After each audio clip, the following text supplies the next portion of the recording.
Salut à tous les amis, gros Anissa aux commandes aujourd'hui de ce qui va être une vidéo les amis sur un thème de vie, un thème assez spécial. Le harcèlement à l'école, mais aussi dans le monde adulte. C'est un thème qui est pas facile à développer, durant lequel je vais justement vous donner mon ressenti, donner éventuellement des solutions pour ceux et celles d'entre vous qui subiraient cela dans la vie justement de tous les jours. Et j'espère que vous allez passer un bon moment en ma compagnie. En temps normal, j'étais censé le faire dans le Gros Nicho, mais je me suis dit que c'était un thème plutôt sérieux et qui ne se prêtait pas forcément au format de cette vidéo. Donc avec plus, on va dire, un côté humoristique, drôle, review, d'actu, etc. Donc c'est parti. Ah là, les amis, par où commencer? Il y a tellement de choses à dire. Je vais être honnête avec vous, les amis, c'est plutôt une caméra vérité.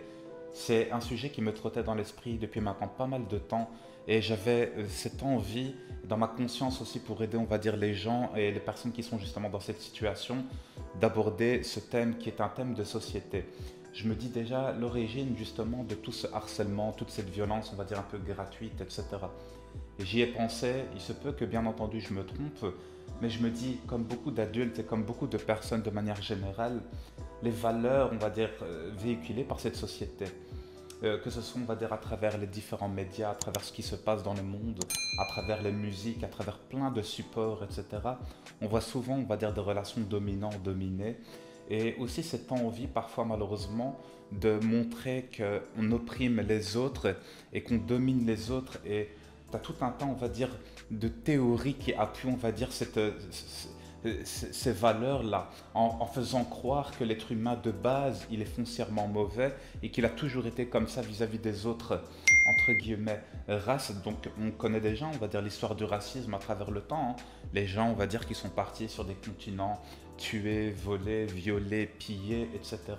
Et du coup, on ressent parfois même cela jusqu'au cadre de l'école. Et c'est ça qui est dingue. Parce que oui, le harcèlement scolaire, il peut prendre, on va dire, tout un tas de formes quand on y pense. Tu vois, on va dire, les caractéristiques de violence, on va dire, qui sont physiques. Ça peut être, voilà, malheureusement, des claques, des pincements, etc. Tu as des caractéristiques de violence qui sont plutôt verbales, c'est-à-dire se moquer, dire des paroles extrêmement déplacées. Ça peut être, on va dire, vis-à-vis des croyances des personnes. Ça peut être, on va dire, vis-à-vis de ses parents, de sa propre personne, lancer des rumeurs, etc. Tu vois, c'est tellement vaste en fait. Ces gens-là, généralement, on va dire, se perfectionnent déjà dans le mal, malheureusement. C'est ça qui est fou. Après, tu as plus, on va dire, ce côté, comment dire ça, relationnel. C'est-à-dire que cette personne-là, on va dire, ne va jamais être acceptée dans un groupe. Tu vois, sous prétexte, on va dire, ben, de ça, sans aucun prétexte aussi parfois, malheureusement.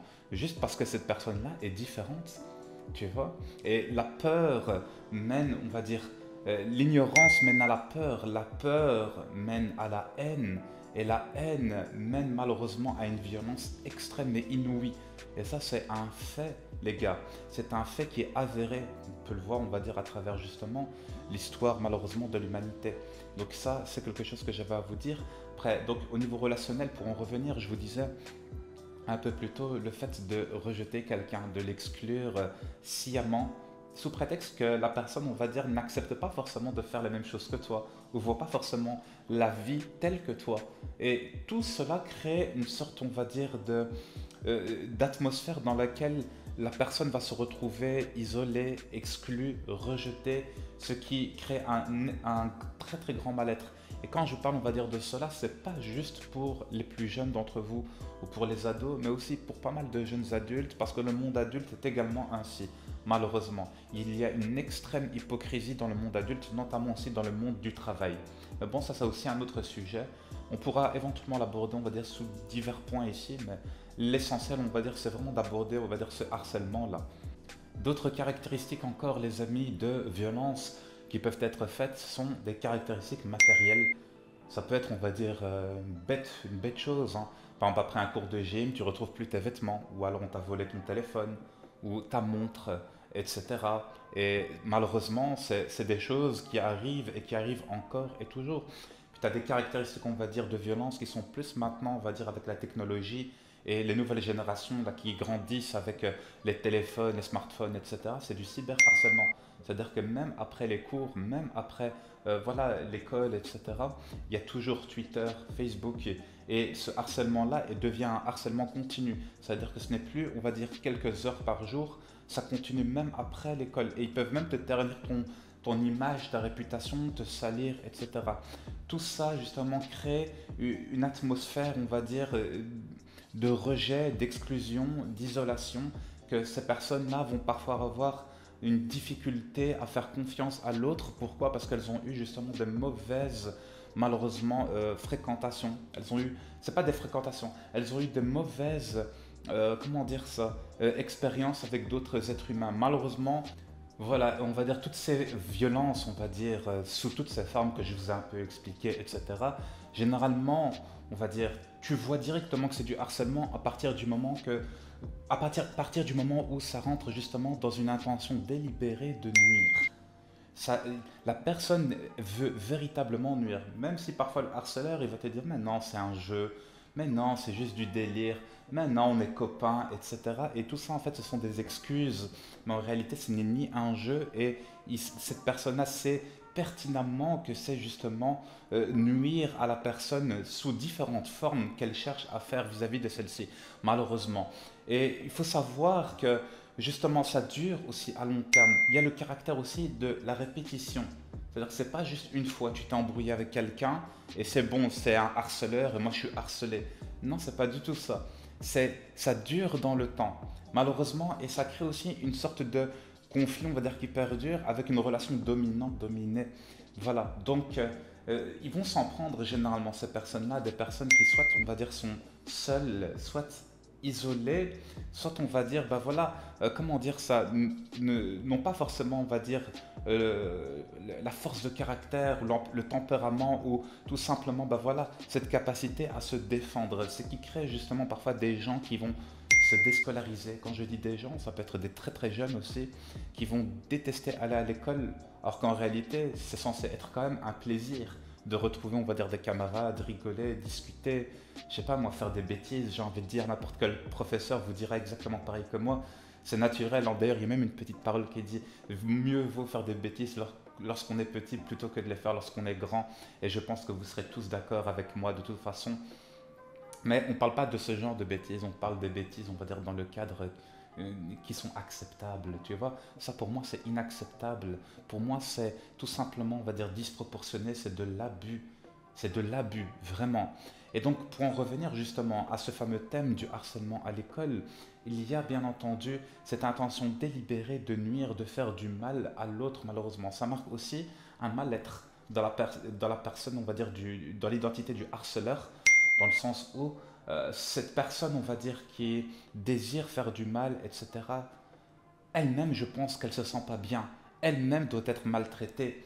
Elle-même, on va dire, doit, comment dire, subir, on va dire, des choses qui sont pas bien, ou tout simplement grandir dans un environnement dans lequel elle voit, on va dire, le reste de la société, le reste des êtres humains comme étant hostile, malheureusement. Et c'est quelque chose qui est assez complexe, on va dire, à expliquer comme ça à la caméra. Voilà, donc en dehors justement du fait que le harceleur se sente pas bien, etc., qu'il essaie justement lui aussi de faire vivre à mal, comment dire ça, de mettre en mauvaise situation d'autres personnes autour de lui, généralement les personnes qui perdurent dans ces activités de nuisance aux autres, etc., sont des personnes aussi qui ont un certain public, c'est-à-dire leurs potes, leurs copains, leurs camarades, etc., leurs collègues aussi malheureusement, parce que dans le monde des adultes aussi ça existe. Et donc, ils ont un certain public. Et sachez une chose, c'est que même si le harceleur, entre guillemets, admettons, il est isolé, il est seul à faire les actions, on va dire ça peut être du cyberharcèlement ou des choses malsaines, comme je vous ai expliqué un peu plus tôt, genre du vol ou du racket et des trucs, etc. À partir du moment où les personnes regardent et, on va dire, elles plus soient, dans le sens où elles vont rigoler, elles vont pas prendre parti, elles vont laisser faire les choses, elles deviennent également complices. C'est-à-dire que pour ma part, en fait, à partir du moment où tu vois un mal et que tu ne fais strictement rien pour le contrer, que ce soit ni par la parole, ni par l'acte, même pas dans ton cœur, c'est que tu es 100% d'accord avec ce mal-là.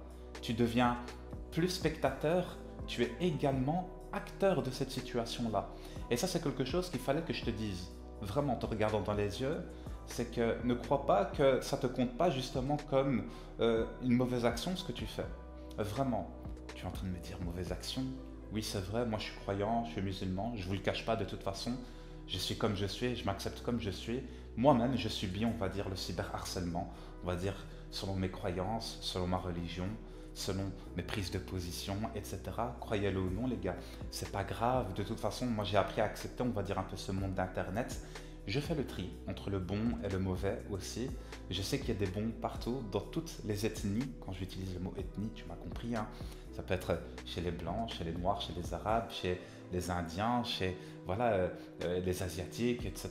Et il y a des mauvais partout, malheureusement. Donc à partir du moment où ce que je sais que mon esprit, il est comme ça, ma grosse tête là, je sais qu'elle est remplie justement de cette notion-là, qu'il y a des bons et des mauvais partout. Je relativise beaucoup plus vis-à-vis de cela. Mais s'il est vrai qu'il y a même des filtres sur ma chaîne, donc anti-raciste, comment dire ça, anti-islamophobie, etc., etc. Donc voilà, ça il fallait quand même que je vous le dise. Voilà pourquoi c'est aussi un sujet qui, j'ai envie de dire, me tient à cœur, tout simplement. Alors une chose les gars, c'est que maintenant on a un peu exposé un peu tout ça, toutes ces choses on va dire concernant le harcèlement, que ce soit à l'école, dans le monde du travail, chez les jeunes adultes, les ados, les pré-ados, parfois même chez les enfants, etc. Et la solution c'est comment repérer quelqu'un qui est victime de harcèlement, parce que généralement ces personnes-là vont s'isoler. Donc tu vas te rendre compte que soit ton fils, ta fille, qui est parfois jeune ou pré-ado, il est rentré en première secondaire, il a 12, 13 ans, il ne s'attendait pas, on va dire, à vivre des situations pareilles, etc. Tu vas avoir soit, on va dire, une prise de poids, parce que la personne peut se réfugier, on va dire, dans la boulimie, d'autres, malheureusement, dans l'anorexie. On l'a vu avec beaucoup de jeunes femmes. D'autres, on va dire, dans des troubles du sommeil. D'autres, on va dire, dans une sorte de, comment dire ça, un repli sur soi qui est incroyable, alors que la personne avant était vraiment joyeuse, bon enfant, bon vivant, etc., etc. Donc il y a des signes, bien entendu, c'est très non-verbal, c'est-à-dire que la personne ne va pas forcément s'exprimer, mais il faut les déceler. Et justement, les parents, généralement, ils se rendent compte de cela. Il est extrêmement important aussi pour toi, justement, qui subit cela, parce que j'ai oublié de vous le dire quand même, mais c'est une personne sur 10, dans le cadre scolaire notamment, qui subit ce genre de harcèlement-là. Donc c'est quand même énorme, les gars, quand vous y pensez. Une personne sur 10. Moi, quand j'écoute, on va dire, ou quand je lis parfois ces chiffres à travers différents articles que je lis, notamment, on va dire, dans différentes revues de presse, etc., ou dans certaines études qui sont menées, hein, que ce soit au Québec, en Suisse, en Belgique, en France, et d'autres parties du monde, même aux USA, etc., je me rends compte que c'est tout simplement un phénomène de société et que c'est hardcore, en fait. Je me dis, franchement, quand tu vas pour écouter, on va dire, certaines musiques de rap, le fait que certains rappeurs, on va dire, se vantent délibérément d'avoir fait subir ceci à telle personne, etc. Et que ces jeunes, parfois, vont prendre, on va dire, certains rappeurs comme modèle de vie. Alors qu'en réalité, leurs valeurs, elles sont pourries, malheureusement. Leurs valeurs, c'est quoi généralement aux rappeurs? C'est quoi? C'est l'argent, réussir la vie, et réussir la vie, on va dire, au niveau financier, l'argent, les meufs, etc. Il n'y a aucune valeur comportementale, il n'y a aucune valeur morale, généralement, qui est véhiculée. Strictement rien. C'est tout pour la vie, tout pour le bif. Tu vois ce que je veux dire? Et leur vie, malheureusement, elle est limitée. Et ces jeunes-là prennent, on va dire, ces gens-là, justement, comme modèle. Bah, regardez, on va dire, les répercussions que ça a. Vraiment, regardez les répercussions que ça a. Je sais qu'il y a beaucoup d'entre vous qui ne seront pas d'accord, vont dire ouais, mais il y a une différence entre écouter de la musique et accepter les propos, et après on va dire appliquer les propos, etc. C'est ce qu'on voit, malheureusement. C'est ce que l'on voit. Donc voilà, après libre à vous, voilà, de me contredire dans l'espace commentaire, il est fait pour cela, justement. Ensuite, pour en revenir justement à ce que je vous disais, les chiffres, ils sont incroyables, mais aussi le fait de déceler justement, le fait de porter de l'aide justement à ces personnes-là qui sont isolées, etc., n'est pas facile aussi. Donc il y a pas mal de solutions qui sont mises, notamment on va dire, comment dire ça, de plus en plus dans beaucoup en tout cas d'écoles et d'enseignements, ici notamment en Belgique, je ne suis pas au courant pour le reste du monde pour être honnête avec vous, comme par exemple des espaces de discussion, ça peut être après la récréation ou après le repas de midi, etc., dans lesquels les gens parlent, dans lesquels les jeunes parlent, on va dire voilà ce que j'ai subi, etc., etc. Les profs justement essayent d'avoir un suivi vis-à-vis justement ben voilà, des élèves non seulement harceleurs mais également harcelés pour bien vérifier justement que le harceleur ne continue pas à harceler d'autres victimes, d'autres personnes. Chercher à comprendre aussi ce que le harceleur vit également dans le cadre de sa vie privée, etc. pour comprendre un peu, on va dire, sa situation, sa psychologie, ce qui se passe actuellement dans sa vie, etc. Mais également, on va dire, les harceler et s'aider, on va dire, les aider à s'en remettre justement, à développer une meilleure scolarité, à se sentir beaucoup mieux. Tout ça pour moi c'est extrêmement important, pour être honnête avec vous. Donc pour ma part, je ne veux pas vous le cacher aussi, j'ai jamais vécu, on va dire, des situations de harcèlement, on va dire, violentes, que ce soit, on va dire, dans ma scolarité, mais je sais qu'il y avait, on va dire, pas mal de jeunes qui étaient souvent, on va dire, isolés, etc. Et j'ai toujours eu bon cœur d'aller vers eux et justement, ben, d'échanger avec eux, faire connaissance, discuter, rigoler, parce qu'il y a toujours quelqu'un, on va dire, dans ta classe qui a, on va dire, un style de vie ou un comportement qui n'a strictement rien à voir avec le tien. Il s'intéresse à des choses auxquelles toi tu t'intéresses pas. Mais cette diversité-là, n'est-ce pas une richesse? Parce que moi, je suis de cet avis que dans la vie, il faut justement de tout. Ça veut dire qu'il y a des gens qui vont s'intéresser aux arts, d'autres aux métiers manuels, d'autres, voilà, comment dire ça, au métier de l'ingénierie, d'autres à l'électronique, etc. Donc une personne peut avoir, on va dire, différentes, comment dire ça, différentes passions, différents objectifs, voit peut-être la vie différemment que toi, mais pour moi, je trouve que c'est une richesse. Parce qu'on est chacun unique, on est justement chacun différent à ce style-là. C'est quelque chose que j'aime bien et c'est quelque chose que j'ai développé justement dans mon plus jeune âge. Mais c'est pas pour autant, on va dire, que je me suis comporté mal vis-à-vis de cette personne. Au contraire, c'est-à-dire même si la personne, on va dire, était différente de moi, bah, je l'appréciais, on va dire, pour ce qu'elle valait. Ça veut dire quoi, je l'appréciais pour ce qu'elle valait? Ça veut dire que je la respectais dans son cadre, même si moi, je n'étais pas forcément attiré par ce qu'elle aimait, ou, etc. Il y avait toujours cette notion de respect là. Tu vois ce que je veux dire? De tolérance. Et ça, c'est quelque chose qui est important. Je pense encore, et surtout les amis, que aider quelqu'un, on va dire, qui subit une situation justement de harcèlement est pour moi impératif. Si ton cœur est bon, si tu fais preuve d'empathie, l'empathie, c'est le fait de se mettre à la place de l'autre, essayer de comprendre ce qu'il vit, ce qu'il traverse justement dans sa vie, à tous les niveaux. Si tu as un minimum d'empathie et que ton cœur il n'est pas mort et que ton cœur il est bon, tu vas pas vouloir que l'autre subisse ce qu'il est en train de subir actuellement. Tu vas détester cela. Donc franchement, aider et derrière un acte simple qui peut être, on va dire, de gentillesse, d'aide, etc., peut se cacher un énorme bienfait pour vous. Que ce soit au niveau moral, au niveau de ton cœur, même dans le reste de ta vie. Mais bon, ça c'est un secret et je ne vous en parle pas. Je vous en parlerai peut-être avec le temps, d'accord? Voilà, tu vois, on dirait Docteur Grognon, les mystères du Docteur Grognon. Voilà, c'est tout ce que j'avais à vous dire, les amis. C'est un thème qui n'est pas facile, vraiment. Donc, il y a pas mal de solutions qui sont mises, on va dire, à, à disposition. Mais vraiment, je pense que l'école devrait prendre en charge à ce niveau-là. Donc, établir des espaces de discussion, suivre les harceleurs, les harcelés. Le fait aussi, les gars, pour les adultes notamment, de surtout pas minimiser ce qu'il voit autour d'eux. Ce qui semble parfois, on va dire, bénin, anodin, ou allez quoi, on va dire le fait que des camarades de classe se charrient entre eux, ils ont tendance parfois les adultes, notamment les profs aussi à l'école, ou voire même les éducateurs, à minimiser ces faits-là. Ça, il fallait vraiment que je vous le dise. Donc voilà, je pense qu'il y a tout un temps, on va dire, de méthodes à aborder, mais n'oubliez jamais votre côté humain et ne faites pas aux autres ce que vous n'aimeriez pas que l'on vous fasse. Parce que tôt ou tard, ce que tu fais va se retourner contre toi. Et je vous promets les gars, c'est une vérité en fait. Et j'ai pas peur de le dire. Tôt ou tard, ce que tu fais, ça va se retourner contre toi. Voilà, en attendant les gars, c'est une simple vidéo, caméra vérité, que j'avais envie de vous faire. Franchement, je vais vous mettre en description de cette vidéo pas mal de liens si vous recherchez de la documentation, éventuellement, on va dire, des sites sur lesquels vous pouvez avoir de l'aide, mais également des numéros auxquels appeler si jamais vous ne vous sentez pas bien ou si vous subissez, on va dire, des sévices pareils, etc. Et j'espère en tout cas que ça ira beaucoup mieux dans votre vie. Ne perdez jamais espoir, parce que je sais qu'il y a beaucoup de gens qui, malheureusement, des jeunes aussi, qui sont partis même dans le suicide ou voilà, qui sont rentrés, on va dire, dans des vices tels que la drogue, etc. pour échapper à cela, ou alors vraiment dans le rejet total de la société, en étant déscolarisés, voilà, malheureusement, et qui vont passer à côté d'une partie de leur vie à cause de ces connards-là, malheureusement. C'est pour ça que c'est un sujet qui est extrêmement important. Voilà. Mille merci à toutes et à tous. Je vous demande même pas de pouce bleu.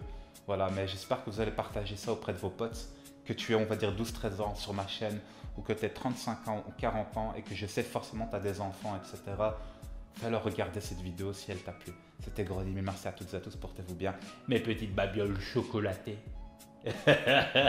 Allez, à la prochaine les gars, bye bye.